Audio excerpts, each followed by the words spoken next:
Hello friends, आज की इस वीडियो में हम डिस्कस करेंगे Samuelson theory of business cycle.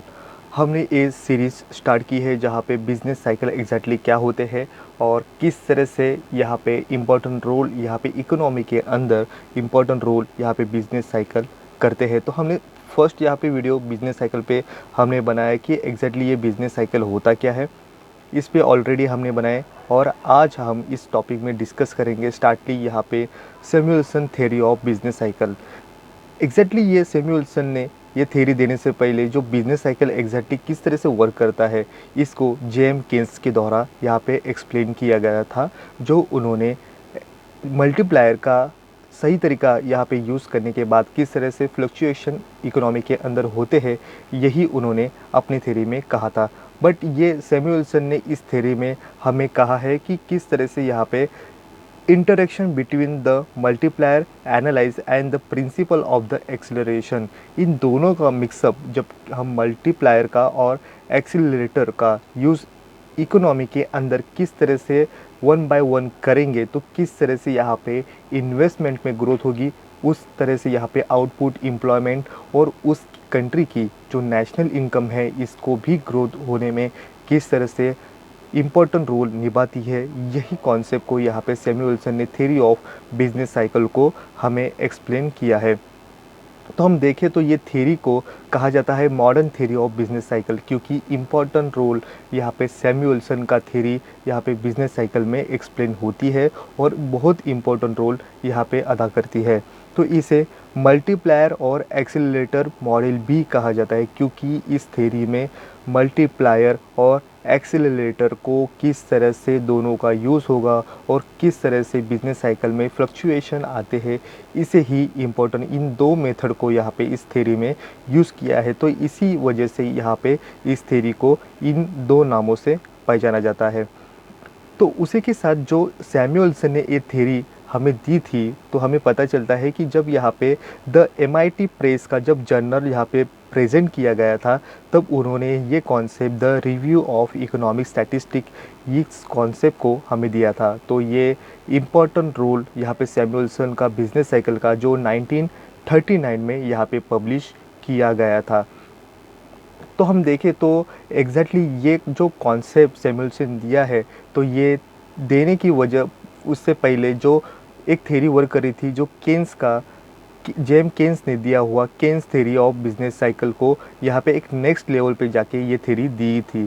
तो केन्स का जो थ्योरी था, ये थ्योरी जो Keynes theory of business cycle है, ये क्या कहता था? ये कहता था कि ये इकोनॉमी के अंदर जब फ्लक्चुएशन आते हैं तो वो सिर्फ और सिर्फ इन्वेस्टमेंट होने की वजह से, और ये इन्वेस्टमेंट यहाँ पे ऑटोनोमस होना चाहिए जो गवर्नमेंट के अंदर इसको इम्पोर्टेंट देते हैं। तो आउटपुट इनकम और एम्प्लॉयमेंट बढ़ने को यहाँ पे इजीली यहाँ पे अगर गवर्नमेंट के द्वारा इन्वेस्टमेंट किया जाए तो उसको मल्टीप्लायर से यहाँ पे उस कंट्री की ग्रोथ हो सकती है। तो एंटरप्रेन्योर को इन्वेस्टमेंट करने के लिए क्या उनको इम्पोर्टेंट है? तो उनको इम्पोर्टेंट है MEC।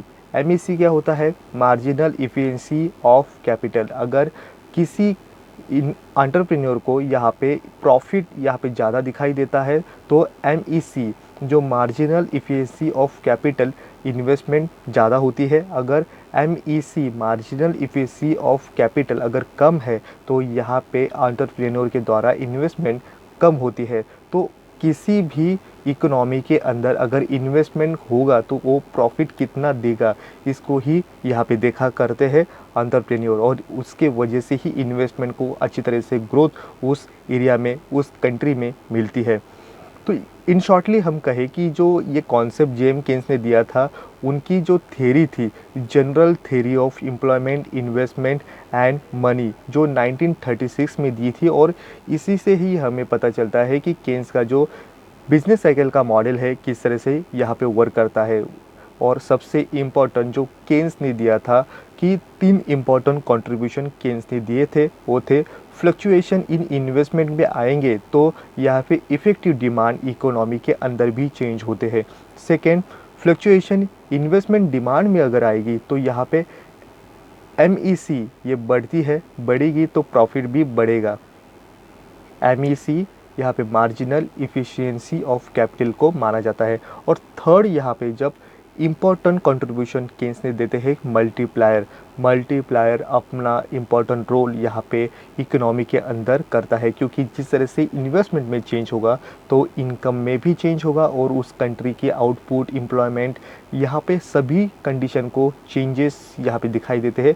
इन शॉर्टली यहाँ पे केन्स ने अपनी थ्योरी को यहाँ पे एक्सप्लेन किया था, जो बिजनेस साइकिल के फ्लक्चुएशन को एक्सप्लेन करती है। बट इसके आगे जाके सैमुअल्सन मल्टीप्लायर के साथ साथ एक्सीलरेटर का भी इम्पोर्टेंट यहाँ पे एक्सप्लेन करते हैं, और उनको वो ये भी हमें बता देते हैं कि किस तरह से मल्टीप्लायर तो अपना रोल निभाती है, गवर्नमेंट तो एक कांस्टेंट लेवल पे इन्वेस्टमेंट करती है, बट एक्सीलरेटर को भी यहाँ पे अगर सही तरीके से यूज़ किया जाए तो यहाँ पे उस कंट्री की जो फ्लक्चुएशन हाई लेवल की होगी तो वो और भी ग्रोथ उस कंट्री को दे सकती है।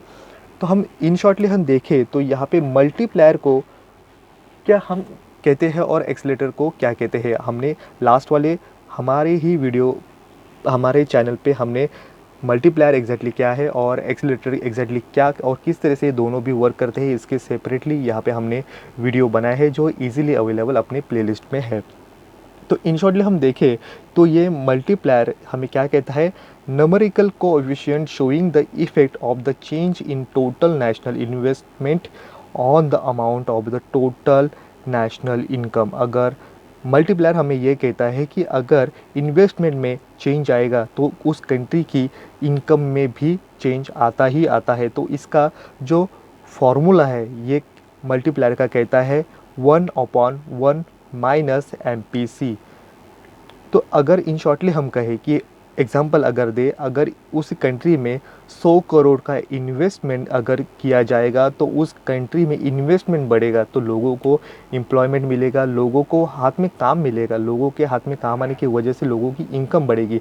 तो यहाँ पे 100 करोड़ गवर्नमेंट के द्वारा इन्वेस्टमेंट किया जाएगा तो 200 करोड़ का इनकम यहाँ पे जनरेट होता है। तो हम इसको देखें, यहाँ पे डेल्टा इन्वेस्टमेंट यहाँ पे 100 करोड़ हो गया, तो यहाँ पे डेल्टा वाई जो इनकम है 200 करोड़ बढ़ा है। तो यहाँ पे मल्टीप्लायर ने अपना रोल कितना अदा किया है, यहाँ पे 2 हमें इसका रिज़ल्ट मिलता है, तो 2 गुना यहाँ पे मल्टीप्लायर ने इफ़ेक्ट या हमें रिज़ल्ट दिया हुआ पता चलता है।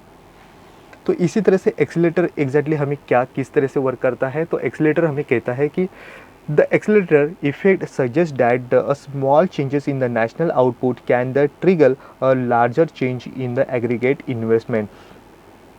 जिस तरह से यहाँ पे मल्टीप्लायर ने अपना रोल जहाँ पे ख़त्म कर देती है, वहीं से आगे जाके जब लोगों की डिमांड बढ़ती है, मल्टीप्लायर हमें कहता है कि यहाँ पे इन्वेस्टमेंट होगा तो लोगों का इनकम बढ़ेगा। इसके आगे जाके एक्सीलरेटर कहता है कि जब लोगों की इनकम बढ़ेगी तो उसमें क्या होगा, तो लोगों की कंजम्पशन भी बढ़ेंगे, लोगों की कंजम्पशन बढ़ेंगे तो उनकी डिमांड भी जनरेट होगी। तो इसी डिमांड को आगे लेके जाके जो कैपिटलिस्ट है या हम कहें कि इन्वेस्टमेंट है करने वाले और भी एंटरप्रेन्योर आगे आते हैं और इससे उस कंट्री की जो ग्रोथ है वो और भी आगे जाती कई गुना दिखाई देती है। यहाँ पे जो V है ये प्रेजेंट करता है एक्सीलरेटर को, ये कहता है कि कंजम्पशन में चेंज आने की वजह से इनकम में कितना चेंज आया, या हम कहें उस कंट्री के यहाँ पे कंजम्पशन में 100 करोड़ चेंज आया तो यहाँ पे इन्वेस्टमेंट 3 गुना बढ़ेगी, 300 करोड़ यहाँ पे इन्वेस्टमेंट बढ़ती है। तो यहाँ पे हमारा एक्सीलरेटर कहता है कि रिज़ल्ट है 3 गुना। तो ये रिज़ल्ट ही हमें कहता है कि जब सैमुअल्सन कहते हैं कि जब यहाँ पे मल्टीप्लायर और एक्सीलरेटर इन दोनों को अगर एक साथ यहाँ पे इकोनॉमी के अंदर यूज़ करेंगे सही तरीके से तो यहाँ पे फ्लक्चुएशन और भी बढ़ेंगे, और यहाँ पे ज़्यादा फ्लक्चुएशन होंगे तो यहाँ पे इन्वेस्टमेंट और उस कंट्री की ग्रोथ और जो इकोनॉमी है और भी बेहतर कंडीशन में जाती हुई हमें दिखाई देती है। तो इन शॉर्टली यहाँ पे मल्टीप्लायर और एक्सीलरेटर का इनका जो रोल है, यही रोल इस बिजनेस साइकिल के अंदर सैमुअल्सन ने अपनी इस थ्योरी में जो ट्रेड साइकिल किस तरह से बनेंगे, यहाँ पे ट्रेड साइकिल और बिजनेस साइकिल और इकोनॉमिकल साइकिल इन तीनों का मीनिंग एक ही है। तो हम बिजनेस साइकिल कहे, ट्रेड साइकिल कहे या इकोनॉमिक साइकिल कहे, इन तीनों का मीनिंग एक ही है। तो ये कन्फ्यूज़ होने वाली बात नहीं है। तो यहाँ पे जो अल्फ़ा है, ये अल्फ़ा को यहाँ पे MPC माना जाता है, इसको MPC को ही यहाँ पे अल्फ़ा माना जाता है। तो इसको हम मानते हैं कि और एक से कभी ज़्यादा नहीं होता है। तो ये MPC इस कंडीशन की इसमें इसकी वैल्यू मिलती है। और जो B है, B यहाँ पे हमें इंडिकेट करता है एक्सीलरेटर को। B है एक्सीलरेटर, ये हमेशा 0 से ज़्यादा ही होता है, कभी कम नहीं होगा। तो इस तरह से हम समझे कि ये तो जो थ्योरी हमें सैमुअल्सन ने दी है, तो सैमुअल्सन के बारे में भी हमें जानना इम्पोर्टेंट है। जो उनका पूरा नाम है पॉल एंथोनी सैमुअल्सन, जो एक अमेरिकन इकोनॉमिस्ट है। वो फर्स्ट अमेरिकन इकोनॉमिस्ट है जो विन हुए हैं, जिन्होंने जीता है Nobel memorial prize in economic science in 1970 में। उनका बॉर्न हुआ था 1915 में और उनकी डेथ हुई 2009 में। उनकी फील्ड जो कंट्रीब्यूशन रहा है उनका मैक्रो इकोनॉमिक्स में रहा है। उनके इस लाइफ में उन्होंने जो कंट्रीब्यूशन दिए हैं इकोनॉमिक की फील्ड में, उन्होंने क्या क्या दिए हैं, तो यहाँ पे नियो क्लासिकल सिंथेसिस के बारे में उन्होंने अच्छी तरीके से एक्सप्लेन किए हैं। Mathematical economics, economic methodology, reveal preference theory, जो इनका इम्पोर्टेंट यहाँ पे जो थ्योरी हमें मिलता है। इंटरनेशनल ट्रेड पे भी उन्होंने यहाँ पे वर्क किया है। Economic growth, public goods, business cycle, इस सभी में उनकी कंट्रीब्यूशन हमें इम्पोर्टेंट देती है। इसी तरह से जो यहाँ पे सैमुअल्सन का थ्योरी ऑफ बिजनेस साइकिल में किस तरह से कुछ अजम्पशन पे बेस करती है, ये अजम्पशन किस तरह से है।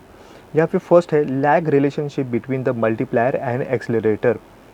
जब यहाँ पे मल्टीप्लायर वर्क करेगा तो उसके कई टाइम पीरियड के बाद यहाँ पे एक्सीलरेटर यहाँ पे वर्क करता है। दोनों एक साथ यहाँ पे अपना रोल नहीं निभाते हैं, तो उनमें लैग रिलेशनशिप यहाँ पे मल्टीप्लायर और एक्सीलरेटर के बाद हमें दिखाई देता है। सेकंड है autonomous investment from the government. यहाँ पे जो इन्वेस्टमेंट ऑटोनोमस किया जाएगा ये गवर्नमेंट के द्वारा ही किया जाएगा। ये उस जो स्टक हुई जो इकोनॉमी है इसको ग्रोथ देने में यहाँ पे इन्वेस्टमेंट जो किया जाएगा गवर्नमेंट के द्वारा किया जाएगा। इम्पॉर्टेंट जो अजम्पशन यहाँ पे लिया गया है, यहाँ पे क्लोज इकोनॉमी को माना गया है जहाँ पे इंटरनेशनल ट्रेड नहीं होगा। डोमेस्टिक यहाँ पे जो ट्रेडिंग या हम कहें ट्रांजैक्शन यहाँ पे होता है। नेक्स्ट हमारा अजम्पशन है the production capacity is limited. यहाँ पे जो इकोनॉमी के अंदर जो प्रोडक्शन जो लिया जाएगा इसकी कैपेसिटी यहाँ पे लिमिटेड है, यहाँ पे एक्सेस कैपेसिटी नहीं होगी। नेक्स्ट हमारा अजम्पशन है consumption take the place after the gap of the 1 year. यहाँ पे जो कंजम्पशन लिया जाएगा उसके बाद एक ऐसी गैप होगी जहाँ पे इन्वेस्टमेंट भी किया जाएगा। यहाँ पे कंजम्पशन, उसके बाद इन्वेस्टमेंट उसके बाद फिर यहाँ पे कंजम्पशन, इस तरीके की यहाँ पे गैप होगी। मतलब यहाँ पे मल्टीप्लायर जब वर्क करेगा तो इन्वेस्टमेंट होगा, इन्वेस्टमेंट हुआ है तो उसमें हमें पता चलता है कि लोगों की कंजम्पशन इनकम बढ़ी है, लोगों की इनकम बढ़ने की वजह से लोगों का कंजम्पशन बढ़ेगा, लोगों की डिमांड बढ़ेगी, फिर एक तरीके से इन्वेस्टमेंट होगा। तो यही इन्वेस्टमेंट को हमें पता चलता है कि एक लैग रिलेशनशिप यहाँ पे पता चलता है जो एक 1 ईयर का गैप में हमें देगा। हमारा नेक्स्ट अजम्पशन है there will be a gap of the 1 year between the increase in consumption and increase in the demand of the investment. वही हमें जब यहाँ पे मल्टीप्लायर अपना रोल निभाता है और उसी के बाद जब एक्सीलरेटर अपना वर्क करता है, इन दोनों का जो यहाँ पे इम्पैक्ट होगा इकोनॉमी के अंदर, इन्वेस्टमेंट, डिमांड, कंजम्पशन, फिर यहाँ पे बढ़ती हुई जो डिमांड, इंड्यूस इन्वेस्टमेंट, इन सभी का जो एक पर्टिकुलर जो लेवल है, ये लेवल यहाँ पे जब इंक्रीज होता है तो इनमें एक गैप में ये सिचुएशन क्रिएट होती है। हमारा नेक्स्ट पॉइंट बनता है combination of the multiplier and accelerator cause the business cycle. Multiplier और एक्सीलरेटर यहाँ पे बिजनेस साइकिल में फ्लक्चुएशन उनके कॉम्बिनेशन के साथ साथ हमें दिखाई देता है। और हमारा लास्ट अजम्पशन यहाँ पे है कांस्टेंट गवर्नमेंट एक्सपेंडिचर। जो गवर्नमेंट इकोनॉमी के अंदर जो इन्वेस्टमेंट करेगी ये इन्वेस्टमेंट यहाँ पे कांस्टेंट मानी जाती है। हमारा नेक्स्ट पॉइंट यहाँ पे बनता है जो सैमुअल्सन ने यहाँ पे इक्वेशन जो लिए है ये इम्पोर्टेंट इस बिजनेस साइकिल के अंदर वर्क करता है। यहाँ पे YT is equal GT plus CT plus IT। ये जो GT plus CT plus IT है, इनका जो कॉम्बिनेशन है, हम कहें कि इन तीनों का मिक्सअप यहाँ पे उस कंट्री की यहाँ पे इनकम बढ़ाती है। यहाँ पे जो YT है, YT का मीनिंग होता है उस कंट्री की नेशनल इनकम, GT मीन्स होता है गवर्नमेंट एक्सपेंडिचर, CT मीन्स होता है कंजम्पशन एक्सपेंडिचर और IT होता है इंड्यूस इन्वेस्टमेंट। इन तीनों का जब यहाँ पे ग्रोथ है या हम कहें कि इनमें जो चेंजेस आएंगे, ये चेंजेस या उसकी ग्रोथ, इन तीनों की टोटल यहाँ पे YT यहाँ पे माना जाता है। यहाँ पे T का मीनिंग होता है उस करंटली ईयर में होने वाले चेंजेस को यहाँ पे प्रेजेंट करते हैं।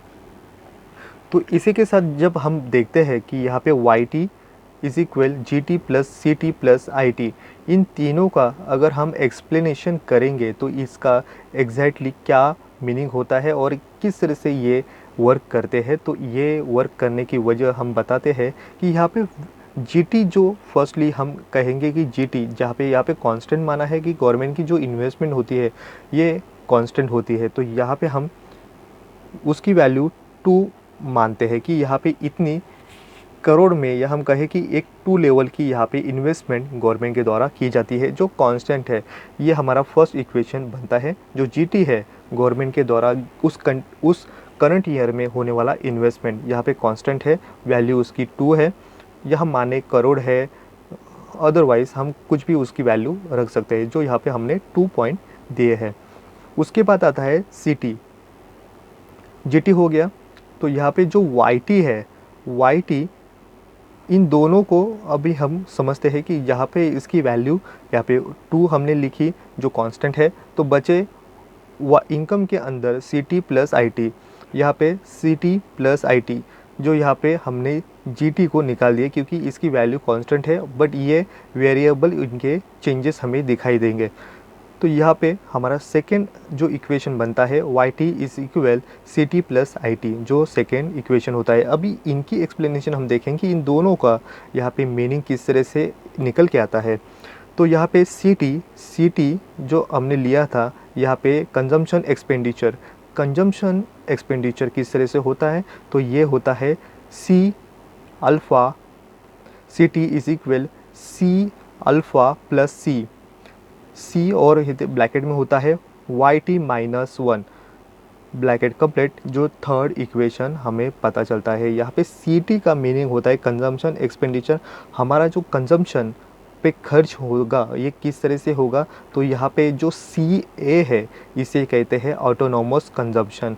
जो हमारे कंजम्पशन में होने वाला जो एक्सपेंडिचर है ये ऑटोनोमस होगा, प्लस जो हमारी ज़रूरतें हैं एसेंशियल गुड्स को ये हम जो कंजम्पशन करते हैं इसको ऑटोनोमस कंजम्पशन कहा जाता है। प्लस ये C ब्रैकेट YT माइनस 1 ये हमें कहता है कि हमारे प्रीवियस ईयर का जो यहाँ पे इनकम है ये एक्सप्लेन करता है। तो ये C मीन्स होता है marginal propensity to consume, MPC।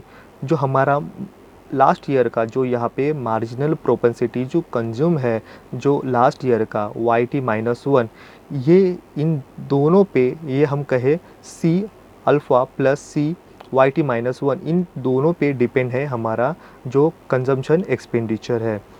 तो इसको हमने इक्वेशन थर्ड दिया। फोर्थ हमारा जो इक्वेशन एक्सप्लेन करता है IT को, IT मीन्स होता है इंड्यूस इन्वेस्टमेंट। ये किस तरह से होगा, यहाँ पे IT इज इक्वल I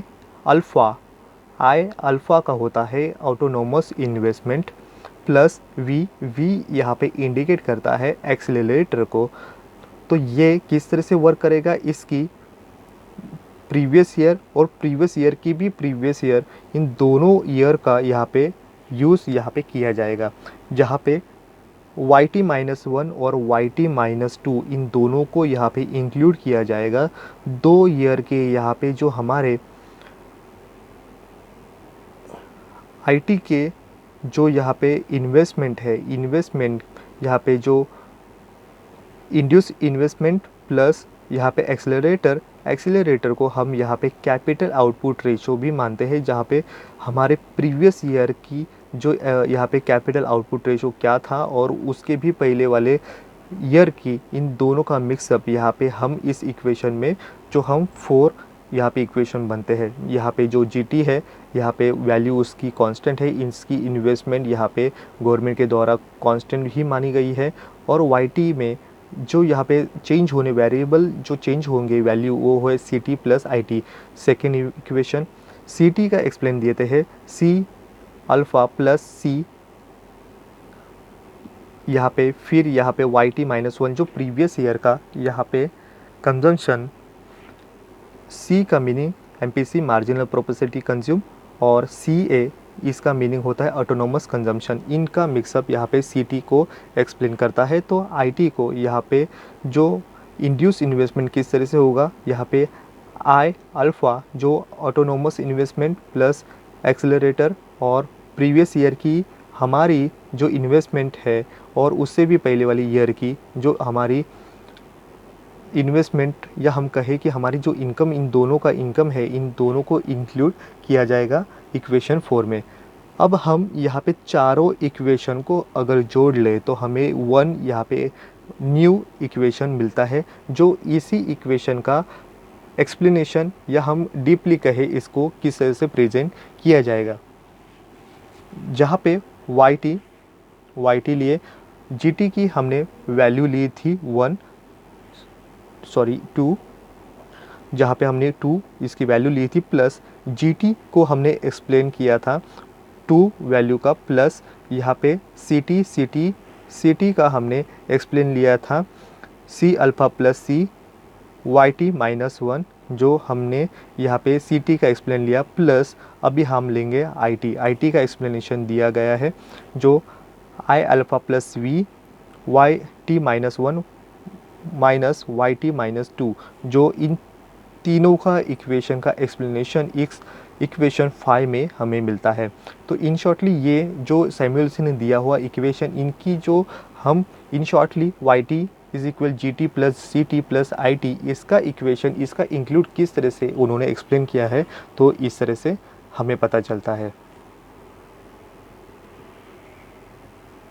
इसी के साथ हम सैमुअल्सन का यहाँ पे जो बिजनेस साइकिल थ्योरी है ये हम 2 पार्ट में यहाँ पे डिवाइड करते हैं। आज के पार्ट 1 में ये हमें एक्सप्लेन होता है, तो पार्ट 2 में हम देखेंगे कि एक्सीलरेटर और मल्टीप्लायर इन दोनों का कॉम्बिनेशन किस तरह से होता है। उसके बाद हम देखेंगे यहाँ पे जो उसकी डायग्राम है, ये यहाँ पे 5 टाइप्स के यहाँ पे डायग्राम, यहाँ पे फ्लक्चुएशन किस तरह से होते हैं बिजनेस साइकिल के अंदर, वो भी हम देखेंगे। और उसके बाद हम देखेंगे किस तरह से उस पर किए गए हैं क्रिटिक्स, वो पार्ट 2 में हम ये सब टॉपिक कवर करेंगे। तो आज के इस टॉपिक में बस इतना ही। Thank you.